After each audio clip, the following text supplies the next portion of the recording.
যারা এইচএসসি পরীক্ষার্থী পরীক্ষা কেন্দ্রে যেতে পারছে না তাদেরকে বিভিন্ন স্পোর্ট থেকে তুলে নিয়ে পরীক্ষা কেন্দ্রে পৌঁছে দেওয়ার কাজটা করছি।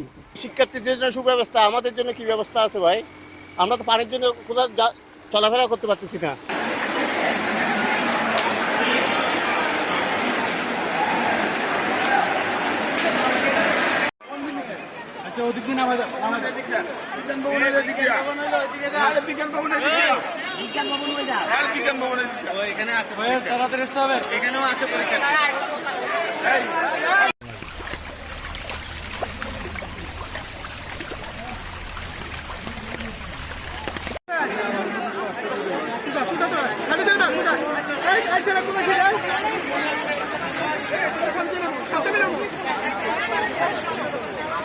বন্যার যে পরিস্থিতি আমরা দেখতে পাচ্ছি, এই পরিস্থিতিতে আসলে শহরে এখন বসবাস করাটা মানে কষ্টকর হয়ে যাচ্ছে আর কি। এর বড় মূল কারণ হচ্ছে আমাদের ড্রেনেজ সিস্টেমটা আপডেট না। কুমিল্লাতে সিটি কর্পোরেশন যে এরিয়া আছে, ড্রেনগুলোকে অনেক সংকুচিত করা হয়ে গেছে। সংকুচিত করার ফলে পানি নিষ্কাশন হচ্ছে না। আর বিশেষ করে যারা ড্রেনের পাশে বাড়িঘর আছে, ওরাও আসলে সচেতন না। ওরা ওদের ময়লাগুলো ইচ্ছামতো ড্রেনে পালাচ্ছে, যার কারণে আসলে এই জলাবদ্ধতা নিরসনের জন্য সিটি কর্পোরেশন, জেলা প্রশাসক এবং আমাদের যে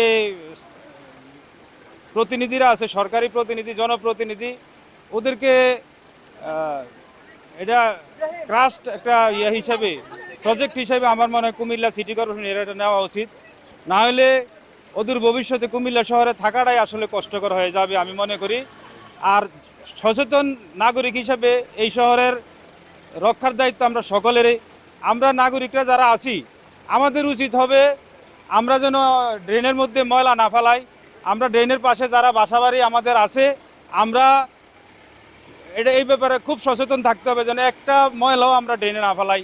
আজকে ময়লা ফেলানোর কারণে কিন্তু আমাদের শেষ হয়েছে এই অবস্থা আজকে আমাদের। যারা এইচএসসি পরীক্ষার্থী পরীক্ষা কেন্দ্রে যেতে পারছে না তাদেরকে বিভিন্ন স্পোর্ট থেকে তুলে নিয়ে পরীক্ষা কেন্দ্রে পৌঁছে দেওয়ার কাজটা করছি।